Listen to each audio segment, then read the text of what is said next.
Living in a quiet suburban neighborhood should feel safe. It should feel like home. A place where you come home after a long day, close the door behind you, and feel the comforting sense of peace that only your own space can give.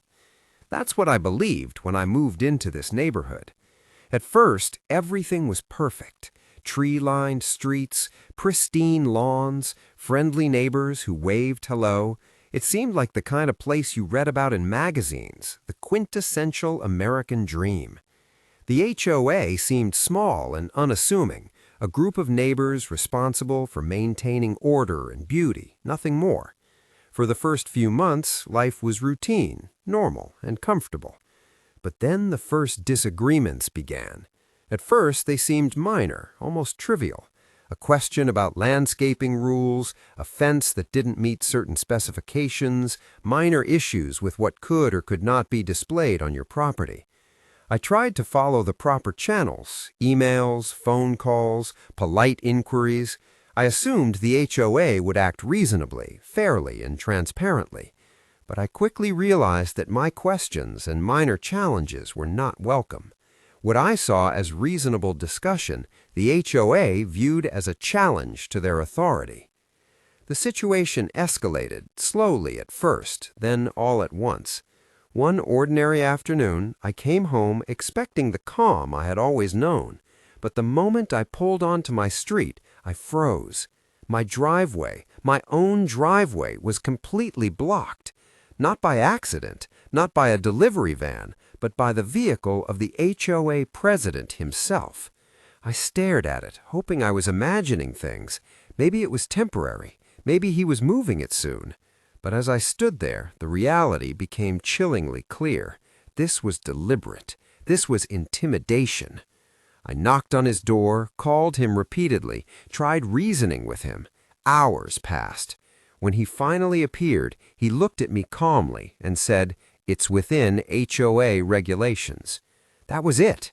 No apology, no attempt to resolve the situation, no concern for my family. Just a simple, detached statement that revealed everything. It wasn't about rules. It wasn't about community standards. It was personal. The message was clear. I was being punished for speaking up, for questioning authority, for insisting on fairness. My family was trapped. My spouse couldn't leave for work. My children were late for school. Every responsibility, every appointment, every small plan was immediately derailed. Neighbors watched from their windows, whispering behind curtains, some shaking their heads in disbelief, others unsure of what to say. I tried to reach out to the HOA board, hoping someone would intervene. I sent emails, made calls, filed formal complaints, but all of it fell on deaf ears. When I finally received a response, it was almost cruel in its detachment.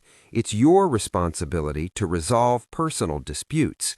The very organization that claimed to maintain fairness in the neighborhood refused to act, and in that moment I knew I was on my own. At that point, I had a choice: endure the harassment silently or take action. I decided I couldn't be intimidated. I couldn't let my family suffer in silence. I called the local news station, explained the situation in detail, shared photographs of my blocked driveway, and sent all the emails documenting my attempts to resolve the matter. Within hours, a reporter and camera crew arrived. Suddenly, what had been a private nightmare became public. The weight of the situation hit me in a new way. It wasn't just my driveway anymore. It was a story about power, authority, and the lengths some people will go to maintain control. The reporter asked me to explain what had happened. I spoke about the frustration, the fear, the sense of helplessness, and the anxiety my family had endured. The camera captured every detail: the blocked driveway, my car trapped, my children watching from the window, neighbors peeking curiously from across the street. The story aired, and the reaction was immediate. Neighbors began sharing their own experiences: fines for minor infractions, inspections that felt intrusive, arbitrary enforcement of rules. It became clear I was not alone. This wasn't just about me. It was about a community that had been silently suffering under the authority of a single, unchecked individual. Once the story was broadcast, the HOA president scrambled to justify himself, but it was too late. The truth was out, and the community saw it.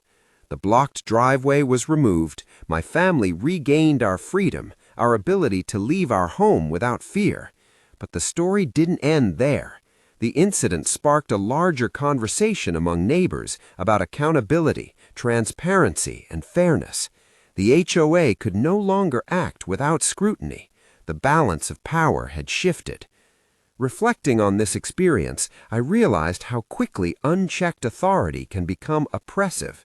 A bureaucracy that claims to protect instead shields those who abuse power.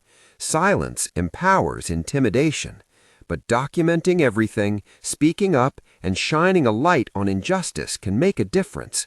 This experience taught me that standing up for yourself isn't just about reclaiming your rights, it's about showing your community that abuse of power will not go unnoticed. Now, when I look back on that day, I see it as a turning point, not just for my family, but for the entire neighborhood. People began speaking up. Conversations about fairness, rules, and accountability became commonplace.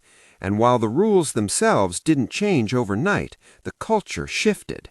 Everyone learned that power should never be used as a weapon, and the truth, documented, shared, and broadcast, can bring justice where rules and regulations fail. If your HOA ever crosses the line, remember this: do not stay silent. Document every interaction. Keep emails, take photos, make notes of every incident. Speak up to the board, and if necessary, take your story public. Sometimes it takes cameras, reporters, and the courage to share your truth to restore balance. In the end, my driveway was unblocked, my family's freedom was restored, and the message was clear: no one, not even an HOA president, has the right to intimidate a family in their own home. Standing up for yourself isn't just about winning, it's about showing others that abuse of power will not be tolerated.